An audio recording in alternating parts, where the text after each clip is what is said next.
when it comes to sex, like, what's my normal? Because we've all been inundated with all these messages about like, this is what it's normal. This is what orgasm should be like. This is what your desire should be like. And in reality, there's a normal for you. And it's just a matter of tuning in to figure that out.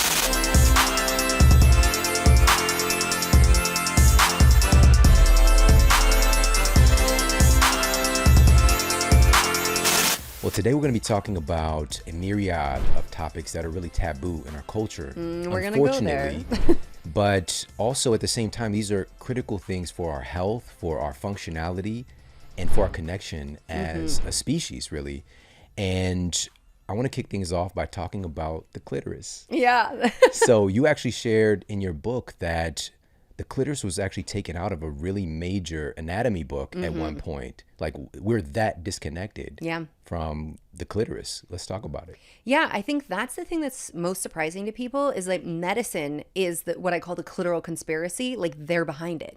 They're behind withholding information about the clitoris. So it was removed from Grey's Anatomy, and it wasn't until the 90s that it was acknowledged, but all the media was like, clitoris was discovered.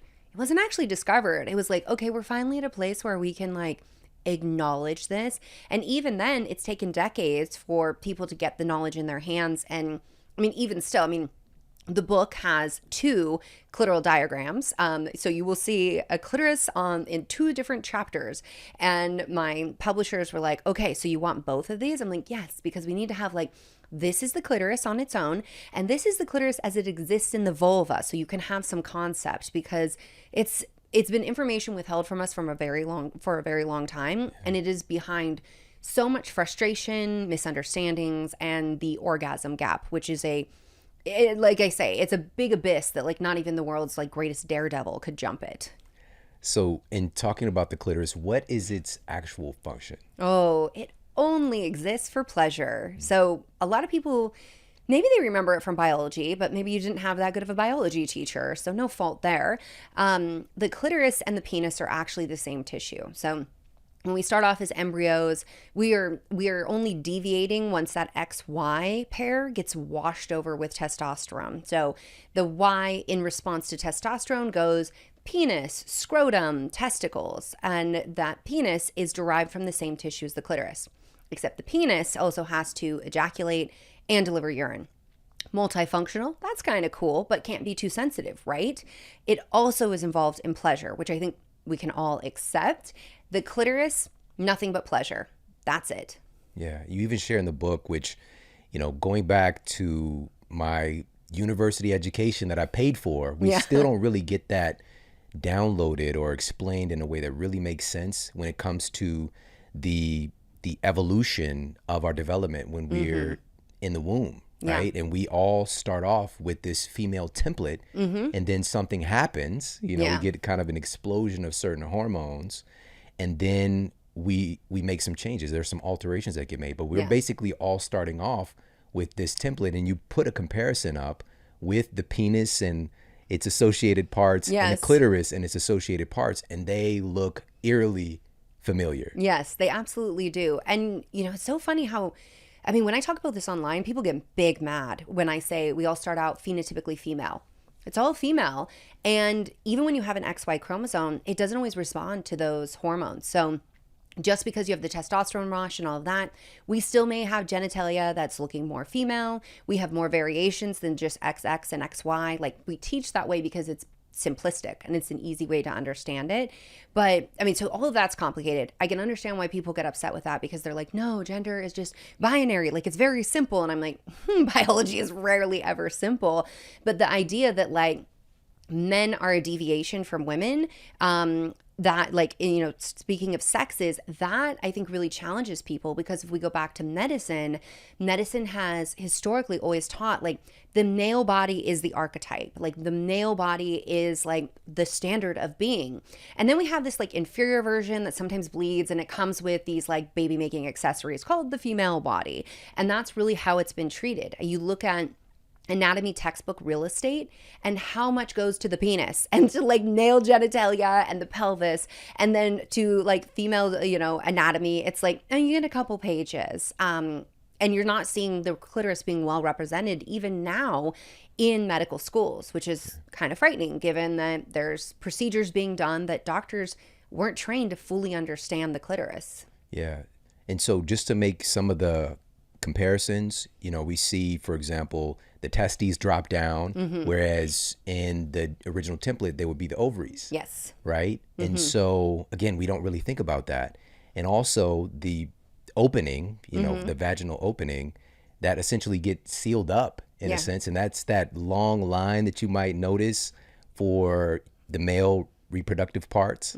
But I think that, well, I know this because I used to think that. I was like, this must be a circumcision scar. Yeah. But it's not from that. That's where everything kind of sealed up. Yeah. Crazy. It is super crazy, right? And that's exactly why I put that in the book, is I was like, we need to have that comparison so people just understand. And I think like, as an author, like words are great, but when you start talking about some of these more complex things, it's like we need to have images. We need to have things there. And when you can't go to a lot of anatomy textbooks and actually find these images, I'm like, I actually hired an artist to hand draw the images that are in the book. So they are one of a kind, drawn so that people can really understand. And it's not this gate kept thing anymore. Yeah. And when you mentioned earlier, by the way, Grey's Anatomy, you make the distinction in the book. It's not the TV show. Not the We're talking TV about show. the anatomy book. Yeah. And there was a time period where the clitoris was just taken out of this text.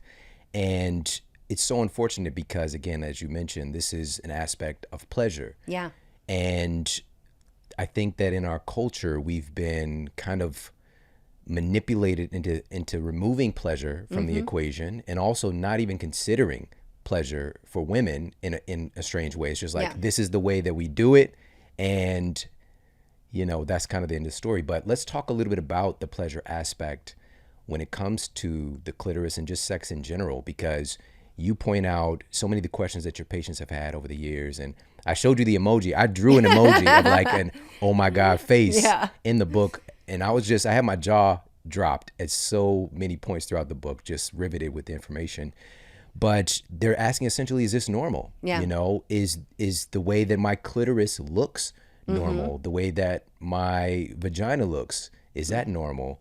And you also talk about, so number one, let's talk about pleasure. Yeah. And let's talk about when people are asking, like, is it normal for me to have an orgasm or to not have an orgasm? Or is it being difficult to have an orgasm? Yeah. Well, let me ask you, what do you remember from your sex ed? Oh my goodness. First of all, wildly uncomfortable, right? Yes. And because I was in 8th grade. I remember I was in 8th grade, and it was very, very primitive in a sense, as far as education is concerned. Yeah. But if we would be more primitive, to be honest, it would be a lot better. But we had the banana scenario with the condom. It was a lot of fear-based information. It was framed in a way about fear. Yeah. And there was no acknowledgement of pleasure. It's just kind of something that you want to avoid. Right. So that's what I remember. Yeah. Well, you're spot on. That's the majority of people. They get a fear-based education. And what has been found through the research is that when you actually have pleasure-based education, you see lower incidences of STIs. People, they delay when they have their first sexual activity. They're more monogamous. They report that the first time is pleasurable. The first time is fun. In the United States, we don't have that. We have that fear-based. And so what people often report is that the first time they felt pressured, they regret it, they felt coerced sometimes, and they felt like they did something wrong, like a lot of shame around it. So there's other countries that are doing that more pleasure-based focus, and even the World Health Organization they have statements where they're like, when we teach pleasure first, like sex can be fun and safe. People are more safe when sex is fun. And when you ask people what the condom on the banana, people are like, I remember the condom on the banana.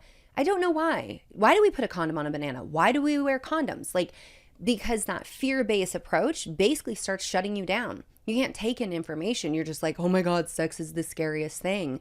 The other thing we see is when pleasure is the focus. So like in the Netherlands, Germany, they have done a great job, and we have had generation basically go through this, that now we have young adults who have had that education. And so I think that's phenomenal. We're getting these outcomes.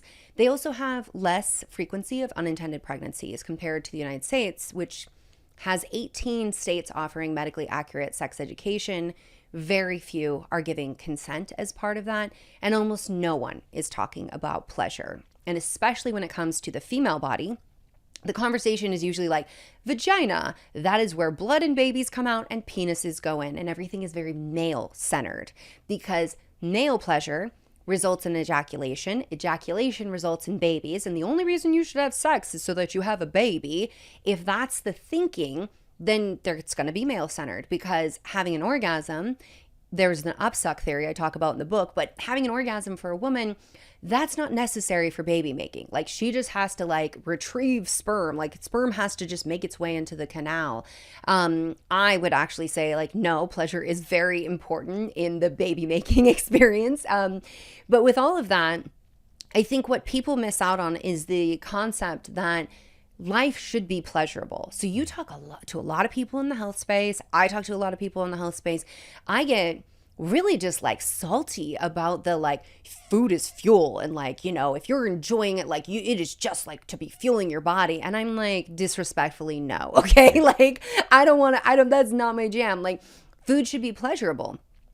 You know, being with your partner, like being with someone else, like this should be pleasurable. Like, as humans, we are wired to seek pleasure and to have these pleasurable experiences. And that is about quality of life. That is going to have a major impact on your health. Whereas like, you know, if everything is just going through the motions, you're not going to be mindful. We're not going to have that mindfulness. We're not going to have the full human experience. And that begs the question, like, why the hell are you even here? Right. Oh my goodness. Yeah. The eat to live, don't live to eat phenomenon.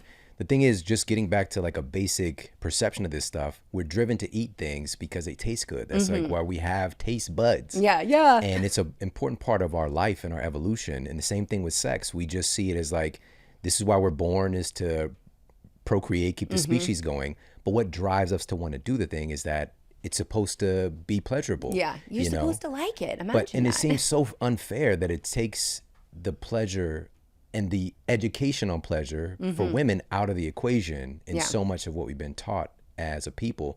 Even when we are going outside of the kind of textbook education, which is so unfortunate, but then looking into the world of like things like where a lot of people are learning about how to do it is from pornography. You should see my browser history, friend.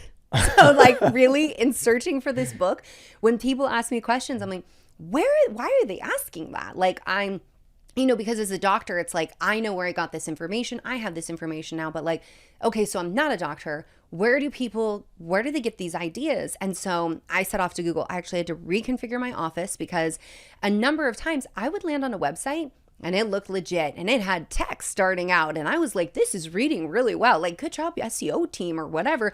And then I would scroll down and a video is playing and I'm just like, whoa, whoa, whoa, whoa, whoa. I did not consent to this. So having children in the house, I'm like, my desk needs to be against a wall so that if I'm ever on something and my child walks in, I don't have to have that conversation before his time. He's only 10.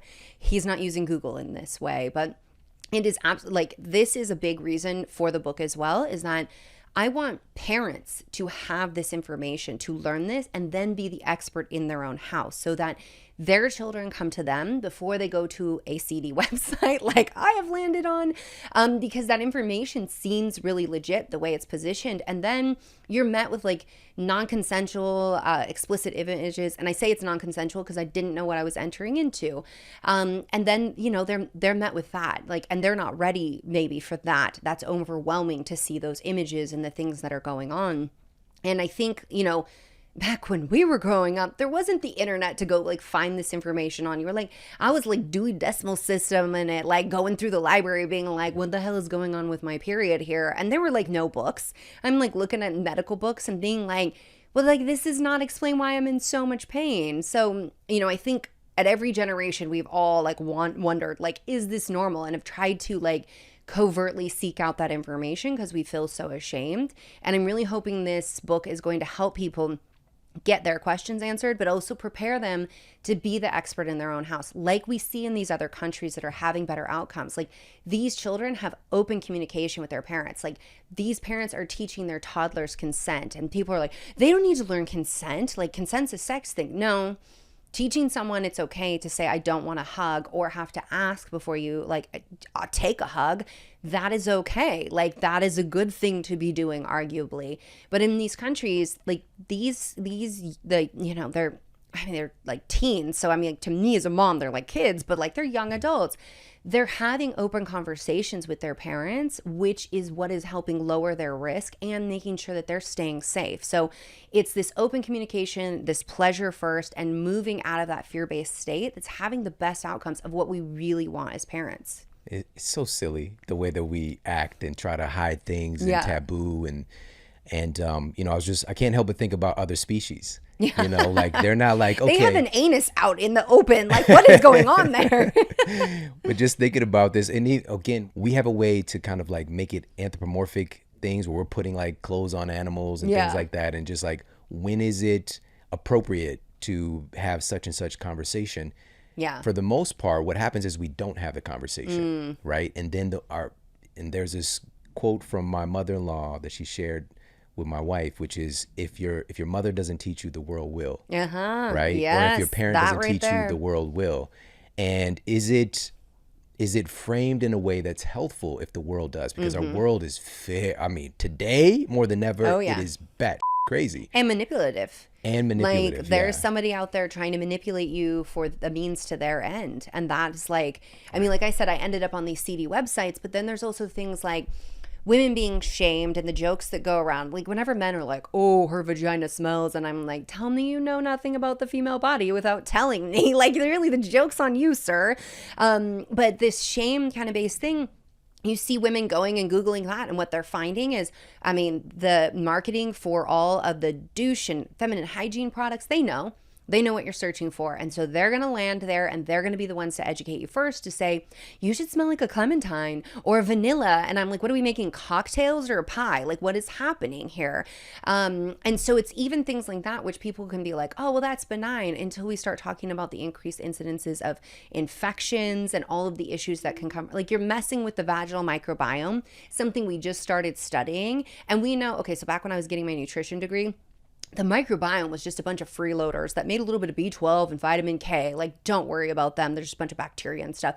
Now, what do we know? Now we're like, oh, man, we said what? Like, and I'm like, the vaginal microbiome is likely going to be that way as well. As we study it more and more, we're finding out, like, it is phenomenal. It is so important for health. It is important for the health of the future of the human race that is birthed through that canal. Like, there is so much more to it. And so I think we should be taking all of this very seriously. Yeah. You shared in the book again, I had so many moments. I'm like, oh my God, like Lysol being used for basically, cleaning the vagina. Yeah. And this was like a real thing like 100 years ago. Well, what they were doing is that, you couldn't have birth control because like only promiscuous women have birth control. And like, again, like policing women's bodies and always reducing them to their reproductive capacity and trying to keep them pure, like whatever the hell that means.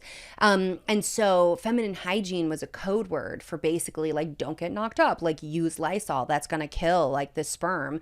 It's going to kill a lot of things, including some of the people that it killed. But when, then we had like the introduction of contraceptives, they had to pivot. Like the feminine hygiene peeps, they had to pivot, and they pivoted to, let's just shame women. And there was, oh my God, there was like this old marketing that you'll see where they're like, if you want to keep your woman or if you want to keep your husband at home, then you need to make sure that you're clean down here. Or like, if you don't want him to leave you, you need to be douching. And I'm like, you're the douche. Like, what is going on here?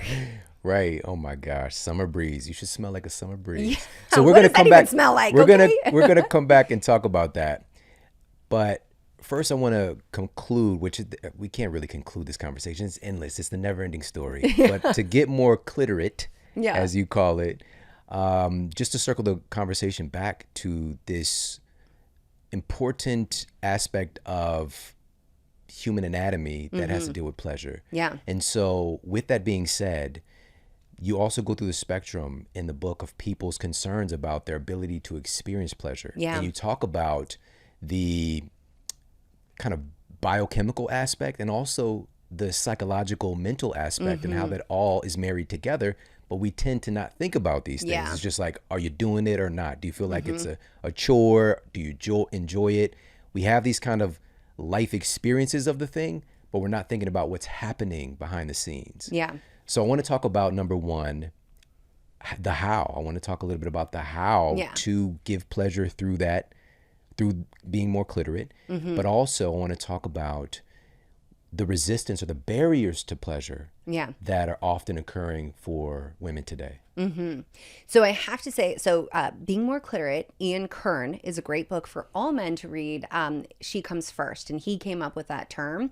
And I think it is one of my favorite terms ever, because it is exactly what everybody needs to get to that pleasure. So if you are not a vulva owner, you are likely not familiar with where the clitoris is.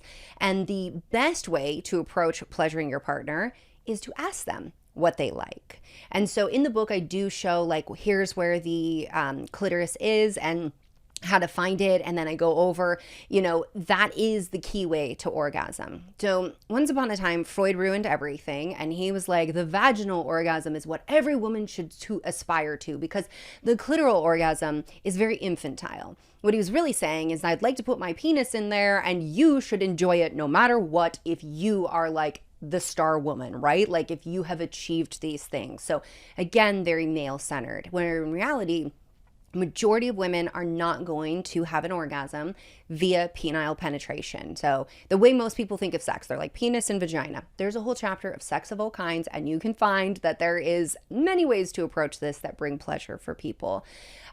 So a lot of people, they're taught that, right? In sex ed, like that's what sex is. And then men, like they have so much pressure on them. I think this doesn't get talked about enough, about how they're supposed to be a stallion in the bedroom. They please women. They should go forever. The research is actually like, women don't want you to go forever. They just want you to love up the clitoris. Like this is what they want. And men don't get taught about the clitoris. And I think it's really unfortunate that they are always like at the butt of jokes. And, it's like, oh, a man can't find the clit. Like he wants to find it. Okay, he does. But like, nobody teaches us how to even have conversations about sex. And it's like very simple of like, do you like this?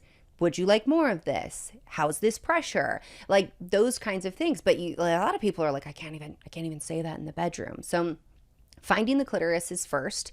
If you start at the top where there may or may not be hair, but the mons pubis, there's a little patch usually up there, like it's a soft spot, and you come down, you're going to find the clitoris. The external part is going to be right there underneath the clitoral hood. And if you're stimulating that, starting with usually, so per the research, I'm gonna say this is per the research in general, but you have to ask your partner because they know their body best. Imagine that. Is actually starting with a rhythmic motion that's about medium pressure, and most women prefer a back and forth or circular motion. And it's very easy to get excited. So anybody listening, if you do get excited and you start to speed up and they're like, ow, don't do that. That's just them being like, on the tarmac, like this way, that way. They're just giving you instructions. It's nothing personal, and it's normal to get excited and then to like speed things up. So asking them, checking in with them. So that's the way that you approach that. The other thing I would say is lube. There's so many times in the book that I was reading the audiobook and I'm like, how many times do I say lube? And I'm like, you know what? Still not enough, because I still see things like on TikTok. There's this bro, he's like, if she's not wet, she's not the one. I was like, well, arguably you're not the one, sir. I don't think you understand how this works. But also, it's normal, especially based on certain times of our cycle or where our hormones are at, for things to be a little more dry. So that's the clitoral component. You wanted to talk about hormones as well. So where do you want to go with hormones in that conversation? Before we transition from the clitoris. Okay. We can stay on it. Yeah, we can. Yeah. Let's do that. All right. So before we leave this area, with that stimulation, can the clitoris change? Oh, yes. Okay, so do penises change? Yes. Clitoris, same thing. Tissue becomes engorged, it becomes erect.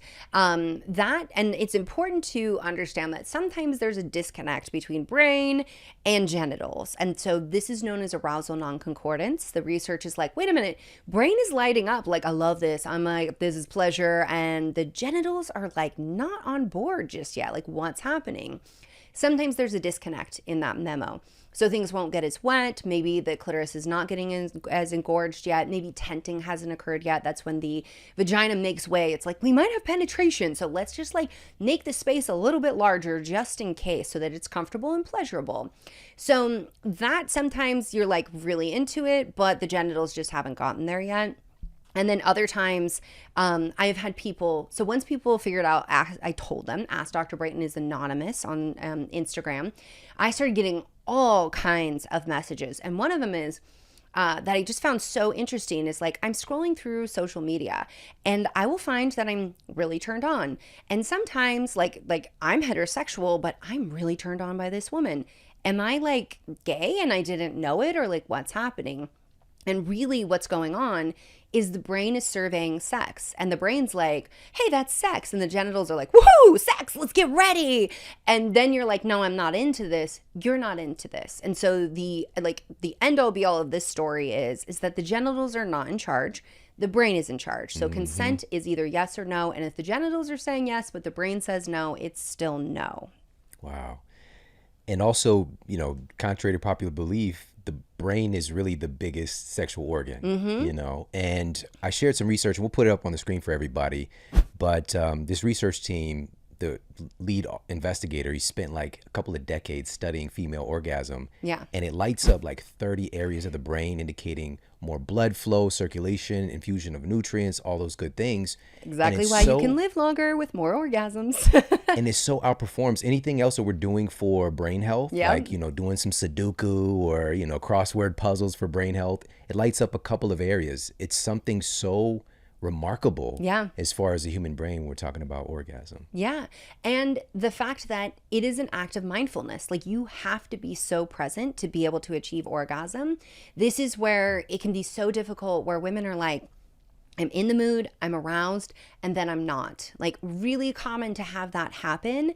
And if it's happening, usually it's like, it's the things that like we all do. And if you're a woman, you never have done this, like tell me your secrets of where you're like, I'm sitting in this position, like, I'm thinking about how does my body look? You're in sex and you're like, oh, are they noticing my stretch marks? I'm in this position right now. Like, can they see my rolls? Like, oh, like, what does this look like? You're spectatoring. You're like leaving your body and observing what's going on. I was just like, thinking, I was actually listening to Kendrick Lamar, and he's like, show me something real, like an ass with some stretch marks. And I'm like, he wants an ass with stretch marks, ladies. Like Kendrick, okay? He's like into this. Okay, so he's into this. And most people who are having sex with you, they're lucky enough to be having sex with you. They're not even thinking about that. Their brain is flooded with all these things that they can't pay attention. So it's really easy to fall out of arousal and be very frustrated and unable to orgasm because you're running all this like fear, right? Oh my God, like they didn't get STI tested, and your poor body like overrode you on any common sense, like no judges on that, because it was like brain was like sex. And like you said, orgasms so good for the brain. The hormones that it releases, like literally anti-aging, like take you backwards, like compared to all the stress hormones that we are experiencing every day. Why wouldn't your body want to seek that out? Why wouldn't your body want those things? Like that is a total normal experience. Yeah. Wow. Thank you for sharing that.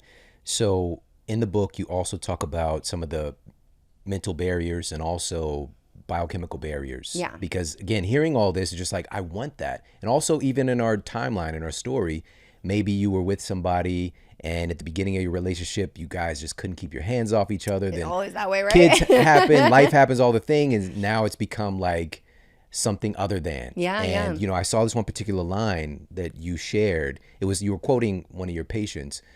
And basically she said, I want to go back to that. Yeah. Right. And it's just kind of like a fantasy. It's like, but it's so distant because of life stuff. So can you talk a little bit about, number one, let's talk about some of the psychological aspects that could be a barrier to sex and enjoying sex. And then we can talk about hormones after that. Okay. So when it comes to barriers, I think, for men, it's very linear. And so I'm not a man, but I think for men, they're like, this is the way it works for me. Therefore, like, this is the way it should work for you. And whenever I start talking about this information, somebody rolls in and they're like, this doesn't take into account what I do every day. And I go to work and I work so hard. So when I come home, I shouldn't have to do anything else. Like, and she should just be having sex with me. And I'm like, okay, I'm going to give you the benefit of the doubt that what you're not intending to say, but what you are saying is that you're entitled to her body, you're entitled to sex, and that like no matter what you do, that's yours, like no matter what. And it's not that way for women. So yes, we like orgasms. Yes, we like pleasure. Sometimes we have sex because we want to bond. We want to feel more intimate. Some women are stressed and they're like, I know this is going to help, because oxytocin will be like, shut up, cortisol. Like we're not even going to hear that right now. So there's a lot of reasons why women will enter into sex, and there's a lot of reasons that can shut down a woman wanting to have sex. So there's a great model. These researchers came up with a sexual excitation and inhibition model. And in the book, I talk about inhibition is basically like the brakes. And then we have the gas pedal, which is excitation. And if you've ever tried to drive a car, and maybe you have done this, with your foot on the brake and you're pushing on the accelerator, maybe it goes, but it doesn't go the way, it's not smooth. It's not an easy glide. And sex is like the same way. So we have to understand, which is why I put a quiz in the book, like how touchy are gas pedals. So maybe you're someone who's just like sex on the brain all the time. And how touchy are the brakes? And what most men tend to focus on, and like we're talking about heterosexual relationships because that's where the orgasm gap and this pleasure gap exists. For most men, they're like, okay, roses, scented candles, get a bubble bath, buy her lingerie, like let's hit the accelerator. What women mostly need is dampening of the brakes. And so if you think about like your nervous system being like a train track, and the train is the sex train, like getting to the brain saying like, hey, sex time. So the brain can like receive that package and be like, let's go. It's the things that are outside the bedroom that become barriers. So maybe she had a really hard day and she wants to talk to you about that. And you're like, yeah, not now, the game's on, I'll talk to you later. Break. And then she had asked you like, oh, I asked you to pick up these things at the store. Like, were you able to do that? You said you'd pick that up.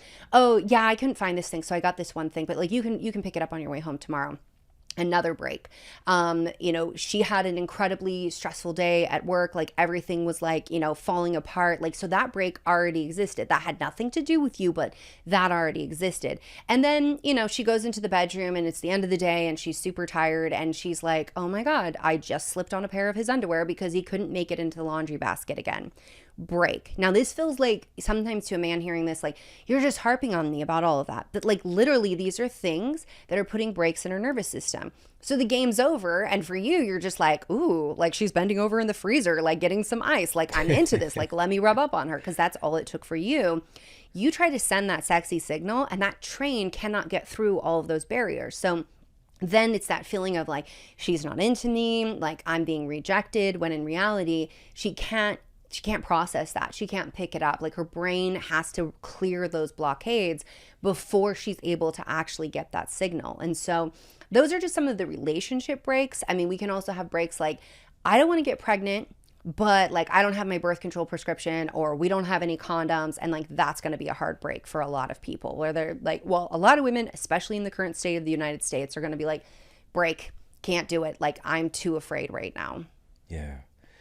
Wow. I love this analogy with the gas, again, because you could even, again, have the intention and have feelings like I want to do it, but then having the brake on at the same time with all these other things, the psychological factors, this could deter the action of sex, but also the fulfillment of sex as well. Yeah. So we've got this part. Now let's talk a little bit about what can be happening with our biochemistry, especially at different times of our lives. When I say our, I'm including myself in Team Women right now, but at different times in women's lives, and also different times of the month. Yeah. Well, what I came across in the research and I absolutely loved was this concept of the sexual phase. So, and I will say that in my program, in my book, I do talk about the ovulatory phase. And I'm going to say what I love about the idea of the sexual phase is that if you don't want to have a baby for whatever reason, it's a way of looking at your cycle that doesn't just reduce you to your reproductive capacity. For my program, I wanted people to actually understand ovulation and understand all of the hormones, but that naming it the sexual phase is so brilliant. So For people who are like, ovulation, sexual phase, what are we talking about? Let's break it down. So there's a hormone called luteinizing hormone. It leaves the brain and it hits the ovaries and says, ovulate that egg. So, and then what happens is about 24 to 48 hours later, an egg is released. That's ovulation, which, by the way, you only ovulate once in a cycle and it only has about 24 hours to live. So you can only get pregnant one day of the month, but sperm can live 5. And why this matters is because about 3 days before that LH spike, you're going to be in the mood. You're going to see libido going up. This is estrogen and testosterone. They're scheming. They're like, there's supposed to be an egg and we're going to get some like sperm. And it does not care what relationship you're in or who you sleep with. Like the biology, the ovaries are like, we have an agenda. Like this is what we're doing. So about 3 days before that LH spike, the day of the LH spike, and then about a day or two after, that's the sexual phase. That's going to be the peak of your sexual excitation. Women fantasize more. So there's more fantasies. This is when you might be scrolling TikTok and you're like, ooh, they look so good. Or you're on the grocery store checkout line and you're like, on the magazine, like my brain is registering sex. Like it's going to be higher at this phase of your cycle. Easier to get aroused. Orgasms happen quicker. They can be a lot more intense, and multiples are easier to achieve during this phase of the cycle. This is why it's the sexual phase of the cycle. Now, why it's about 1 to 2 days after the LH spike. Once you ovulate, there is a structure. It's a temporary endocrine structure left in the ovaries called the corpus luteum. It produces progesterone. And progesterone is like, you know what? Let's get into some sweatpants rather than getting into their pants. Like I'm not into that. You already did the egg thing. We don't need it. We don't need any of that. So you might be more inclined to like cuddling, make out sessions, and like maybe less inclined to be seeking out sex. However, you still can have sex during that time. And it's important to have that progesterone up, because if it's not, estrogen comes up, you become more critical of your partner, you're cranky, you're bloated, like your breasts are tender, like that. None of that is sexy time.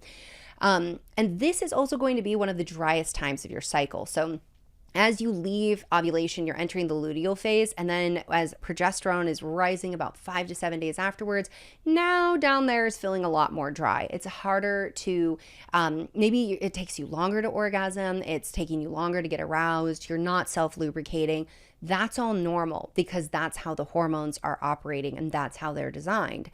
This is also such a common time where men are like, there's like this tweet that like goes viral, like everybody just keeps reposting it, and I see it, and the guy's like, why is it like 1 minute women are like so into us and then the next, like she could care less about me? I'm like, that's progesterone. That's ovulation. Like prior to ovulation, she was like, I cannot keep my hands off you. You are everything. Post ovulation, she's like, meh, like meh. And like that's all normal. And so it just requires understanding your body, understanding your partner's body, and having open communication around that. Wonderful. So what about during the period itself? When the blood flow takes place, like is there a shift over with estrogen and progesterone in that period right there? So to have a period, we have to drop the hormones. And so progesterone goes away. That triggers the endometrial lining to shed, which is a period. This is a time where people will be like covertly like, yo, I really love having sex on my period, or I'm like really in the mood. Is that weird? Not weird. Totally normal. Progesterone left. Testosterone's like, bye. Like, I'm here now. And so it's a very common time. It's also right before your period and the first day of your period, low risk of becoming pregnant. So if you're someone who has that fear is removed. You're like, I'm bleeding right now. Like, there's like no one can set up shop in my uterus. Like, I'm good. And then not to mention that period sex, if you're having penetrative sex, it's an internal massage. That can be lovely for the uterus. And orgasms, they're going to release endorphins. That's going to help with pain, so lessen period cramps. And there has been some research showing it may even shorten the period. Not like it's going to drastically shorten your period, but it just like speeds things along. Like, all right, let's move this out and like get it over with. Amazing. This is so fascinating. So what about the taboos around having sex on the period? Like, it's just like, that is it's so off limits. It's not even a concept for a lot of people. Yeah, it really, so some of it is religious. It was interesting because I was corresponding with a Jewish couple online trying to figure out, she was like, I have to go away like this part of my cycle and I can't like he can't even touch me on my period.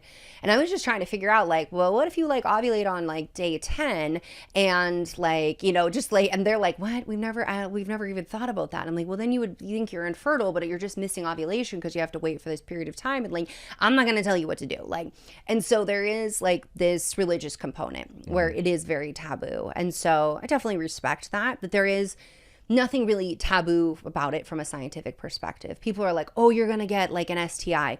If their partner has an STI, you're going to get an STI. Like, it doesn't matter if you're bleeding or not.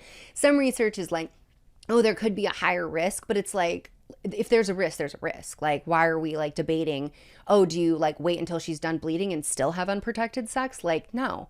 Like, no, we're not doing that.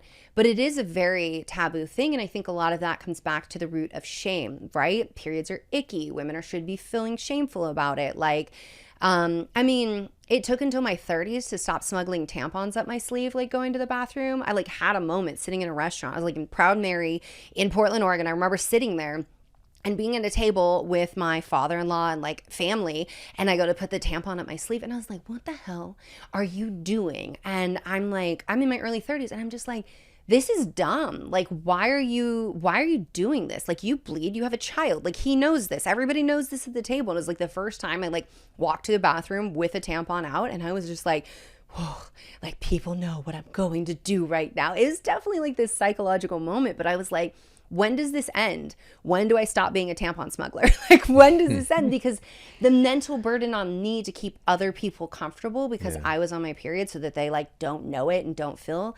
I think like when I just talk about that piece, now take it to the period sex level. And you know, people are often surprised when I'm like, look, once my office door closes, there's a lot of men who are like, I'm really into that. Like, I'm really into this. And it is one of those things that people are like, they love to shame people about fetishes. Sometimes it's a fetish, or sometimes it's just hot of how into you your partner is during that time. And they also don't have the fear of pregnancy. Now, in the book, of course, you go into more than just the cycle itself, but also our overall life cycles and how hormones can change. And again, becoming more aware of this because everything is unfortunately taboo, but you're blowing the doors open on these conversations, and it's so amazing. But something that you've said several times through this episode, you mentioned lube. Oh, yes. Now, could lubrication, you know, just kind of run of the mill? One of the things in the book that most blew my mind, like I had to yell into the other room, like, babe, did you know that you were sharing some of the things that people end up in the ER for, you know, for putting up there, all right? And one of them was like Pop Rocks, the candy. And I'm just like, people, what they're doing, what? One of them was like animals. I'm like, babe, there's animals. And then it's just like, yeah, of course. But I want to ask you about safe lubrication. Like, is any lube, like, is, you know, chocolate syrup?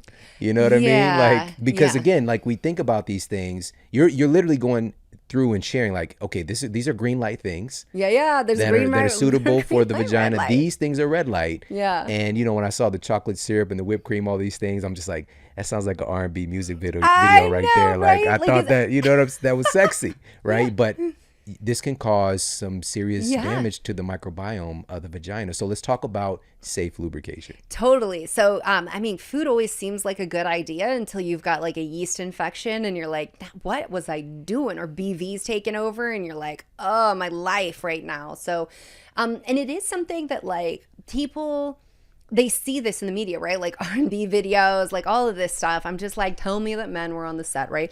Because there's even like vaginal melts now where it's like, oh, it just tastes like a creamsicle. And I'm like, I can get like how that's like kind of fun, but also like not necessary at all. So there's that, the Pop Rocks thing I have to say on, that I've heard a lot. I'm like surprised because I'm like, sometimes that hurt my mouth as a kid. Like, so like, I mean, some people are adventurous. So when we talk about safe lubes, no food is going to be a safe lube.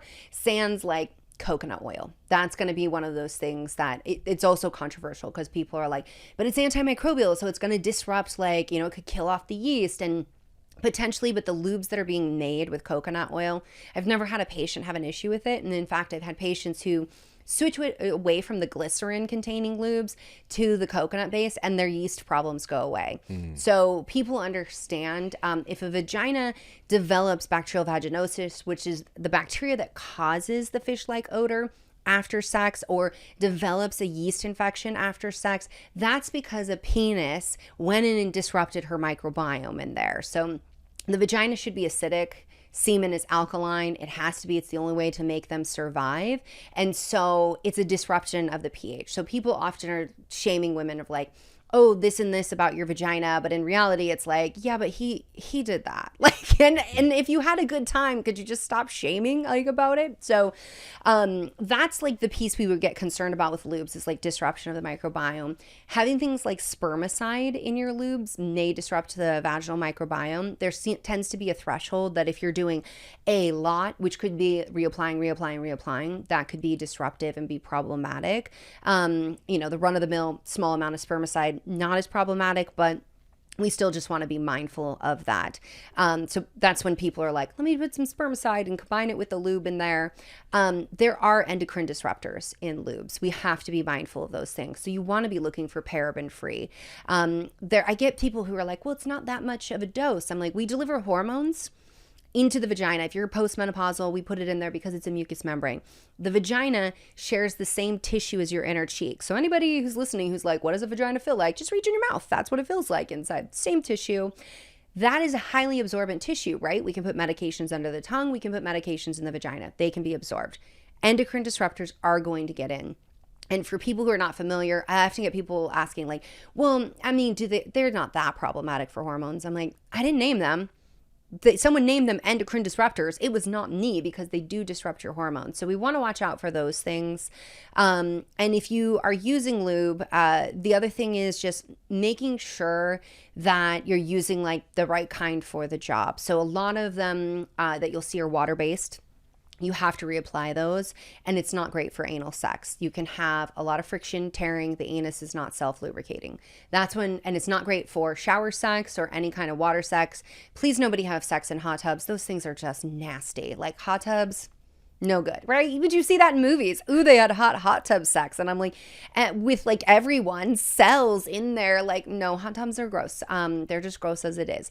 And no shame to anyone who's done that. Just like take care of your vagina, please. So, but in water-based sex, anal sex, like silicone, that's going to go the distance. If you're like, I don't want to have to reapply this, silicone. And then we have the oil-based lubes, which can feel really hydrating and lovely, and people like enjoy those. But if you're using condoms, it's going to break those down. If you're using the standard latex condoms, pregnancy risk, STI risk. So they're out. This is blowing my mind. There's so many things. Again, today we live at the time with the greatest availability of choices, right? But especially when it comes to the human body, there are certain things that are just kind of tried and true. And I think simplicity is important here. You mentioning coconut oil is like a 1 ingredient thing, which might be a little bit better than this 10 ingredient, whatever this thing is. But also you've got to honor, you said it, and I just immediately thought that should go on a t-shirt. Take care of your vagina. Yeah. It's going to be unique, because all of us and every woman is unique, and honoring that. And so experimenting, but also erring on the side of intelligence, right? So important. Now, this brings me to this uniqueness. You really cover this in detail as well, because of our programming and the way that we are unfortunately miseducated in a sense. There's this thing about how is it, quote, supposed to look. Oh, yes. Right? And you really shed light on this subject, and also, when you mentioned your browser history, going and actually studying, like, what are the stats here with the way that vaginas look and the way that they're, quote, supposed to look. Yeah. So let's talk a little bit about that. Yeah. So, well, when you're saying vagina, we're talking about the vulva. So it's the exterior of like, how are things supposed to look? What's really interesting is that, okay, so we've seen a rise in labiaplasty, and that is when basically like it's making the vulva look more aesthetically pleasing.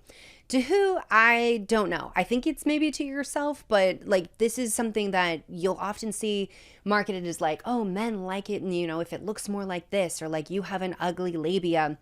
And it's honestly ridiculous, but and I'm gonna get to why. So we see this, like, there's this rise, and teens were having it whose bodies weren't even developed. For a while there, they were the top receivers of this, and it's problematic because altering a body that hasn't finished maturing, that's problematic, but also altering an area where medicine hasn't really done its due diligence in understanding the clitoris. Like, literally, at the end of 2022, they finally had a study showing that, hey, there's about 10,000 nerve endings in the clitoris based on a human. Before then, it had been based on a cow.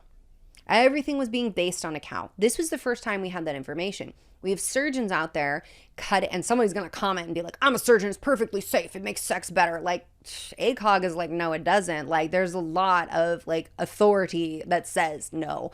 Like, this is, if you need to have this procedure done because of hypertrophy of the inner labia, so the labia minora, or what people call the inner lips, if you need it because of hypertrophy or because psychologically you are really struggling with this, that's a different story than being like, you need to look like a Barbie. And no joke, that is literally what the top procedure was called. The Barbie, who doesn't have genitals.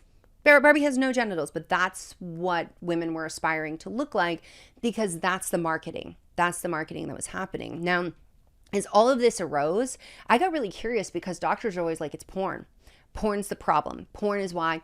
Now, porn may be why women want to have no hair down there, but I also think like some women just don't want to have hair down there, and we don't have to make it an issue of porn.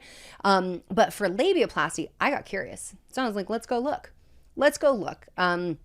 As it turns out, Pornhub had men vote, and they were not voting for innies, as people call it, where the labia minora is inside. They were not just voting for innies, which is what women are told, like, that's what you should aspire to be. They were voting across the board. There was so much vulva variation. I was blown away at, like, men are into all of these different things. In fact, I don't even know if they even really care so much what it looks like as much as like what its function is.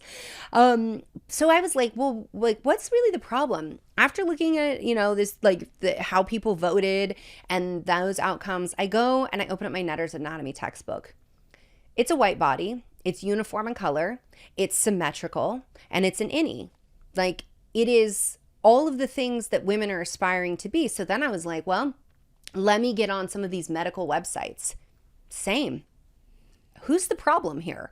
Medicine is the problem. Like, we don't, like, and it's just like, what? Like, in 2020, we started to get like bodies that were like with melanin, like, present in like, and even still, it's not well represented across medical teaching. So, with that, really, when I looked at like where do you Google and find this, you find it on these medical websites, and it's not accurately representing what things look like. And now there's like a whole vulvar database where you can go and look at all these different vulvas to know that all of these variations are normal. There's a lot of different ways that vulvas look. Like, as doctors, we know that, but the information that's being put front facing, it doesn't look like that. I also talk about in the book how, not only like the size of the labia, but women being very concerned about it being darker down there or their anus being darker. And I'm like, yeah, it's full of melanocytes. They make melanin, they make pigment. It is a highly pigmented area. It's supposed to be that way. And as you age, as you have hormones, like, the color variations are going to change. As you get pregnant, there's more blood flow, there's more hormones. It's going to get darker down there. But then we've got people marketing being like, bleach your butthole, bleach like your labia, like, you should do that. I'm like, and you may end up with scarring and no longer having sexual function. Can we please put pleasure and function first, and aesthetics take a seat? Wow. So even having that bit of information for both men and women, melanin being more concentrated, it's one of the spots on the body where it's more concentrated on the reproductive organs, the vulva, and also for men, the penis and scrotum. And nobody's bleaching scrotums, though. Right, that would be crazy. We're not telling men, look like, at this you should color bleach cascade. down there. Like, but here's the thing too, it's just like, if we've ever wondered, like, why is this part of my body darker than the rest of the other parts? If anybody's ever thought about that, or a different color, when this is like, this doesn't even see the sun. Why is this so dark? Or why this? melanin is the reason. Yeah, absolutely. And getting busy is the reason. Your body made no mistakes. It's like you can find it. Like it's not going to be hard. This is the area, right? Because we're walking around with clothes and we're not on all fours anymore. It's also, as I talked about in the book, I had the question as I got into the breast chapter, like, why do we have breasts? Like, no other mammal has breasts. Also not taught to me in biology. Yeah, as it turns out, what they believe is that as we evolved, we had to have, we never longer had swollen anuses.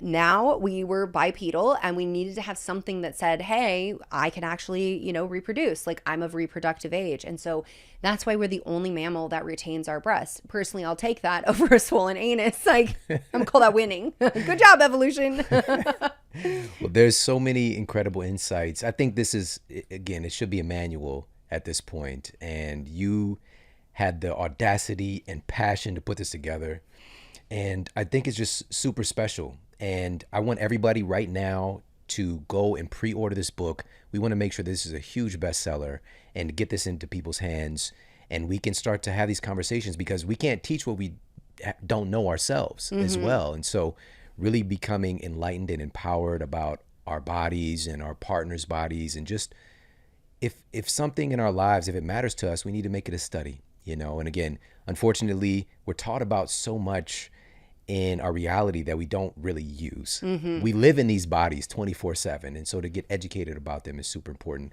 Can you let everybody know where they can go and pre-order the book right now? Literally anywhere that they sell books, you can grab it. And even if you are sitting in the UK, Australia, a bunch of countries are going to have this book available as well, which I'm super excited about. And I can't wait to see how I make the UK counterparts blush with some of this. Amazing. So share the book title. It's called Is This Normal? Is This Normal? Judgment-free, straight talk about your body. And I just appreciate you so much. This is always so enlightening talking with you. And this is one of the, again, just a handful of books where I'm turning the page. I don't want to miss a thing. Yeah. And I'm turning the pages. I'm just like, oh my God, like, why do we not know this? And or why, for example, why don't I know this? Yeah. Right. And so it's just super incredible. Is there anything else that you would want to share with people that they can look forward to in the book?